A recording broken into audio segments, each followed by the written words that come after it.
उत्तर भारत के top most gangster Virendra Pratap और काला राणा उर्फ टाइगर भारत के साथ साथ दुबई और थाईलैंड में रंगदारी वसूलता था। वो ज्यादातर बुकीज और सट्टेबाजों से फिरौती की रकम मांगता था। करीब 2 महीने पहले जनवरी में उसने थाईलैंड में बैठकर दुबई में बैठे बुकीज से 5 करोड़ की फिरौती मांगी थी। स्पेशल सेल इस बात की जांच कर रही है कि उसने बुकीज से कितनी रकम वसूली थी। आरोपी दुबई में बैठे भारतीय बुकीज और सट्टेबाजों और व्यवसायी से रंगदारी वसूलता था। स्पेशल सेल की काउंटर इंटेलिजेंस यानी सीआईए की एक वरिष्ठ अधिकारी ने बताया कि आरोपी फिरौती वसूलने के लिए अमेरिका और इंग्लैंड के नंबरों का इस्तेमाल करता था। कनाडा में बैठा गिरोह का गैंगस्टर गोल्डी बरार अमेरिका और इंग्लैंड जाता रहता था। वो वहां से सिम खरीदता था। इसके बाद काला राणा अमेरिका और इंग्लैंड के नंबरों से व्हाट्सएप अपने मोबाइल में डाउनलोड कर लेता था।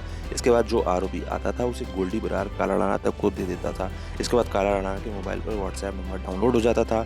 इस व्हाट्सएप नंबर से वो भारत और दुबई समेत कई देशों में बैठे भारतीयों से रंगदारी वसूलता था। सीआईए की गिरफ्त में मौजूद काला राणा ने पूछताछ में खुलासा किया है कि वो थाईलैंड में भारत के नंबर भी रखता था। वो भारत का नंबर रखकर दिल्ली और भारत की पुलिस को ये दिखाना चाहता था कि वो इंडिया में ही है।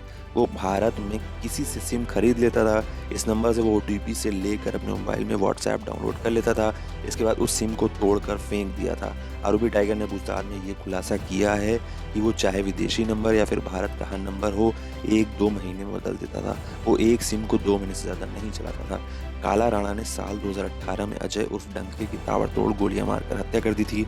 अजय ने लॉरेंस बिश्नोई काला जटेड़ी गिरोह के सदस्य अनिल छिब्बी के पिता की हत्या कर दी थी। अनिल के पिता की हत्या का बदला लेने के लिए उसकी हत्या की गई थी। इस गैंगवॉर में काला राणा को भी गोली लगी थी। स्पेशल सेल इस बात की जांच कर रही है कि गोली लगने के बाद टाइगर ने अपना कहाँ इलाज कराया था, किससे शरण ली थी। काला राणा और टाइगर के खिलाफ 50 से ज्यादा आपराधिक मामले दर्ज हैं। इनमें हत्या, फिरौती, हत्या का प्रयास, लूट, धमकाने और आर्म्स एक्ट आदि के मामले दर्ज हैं। उसने थाईलैंड से आने से पहले अम्बाला में 2 लोगों की हत्या करवाई थी। पंजाब, हरियाणा, राजस्थान और यूपी में पुलिस इसकी तलाश कर रही थी।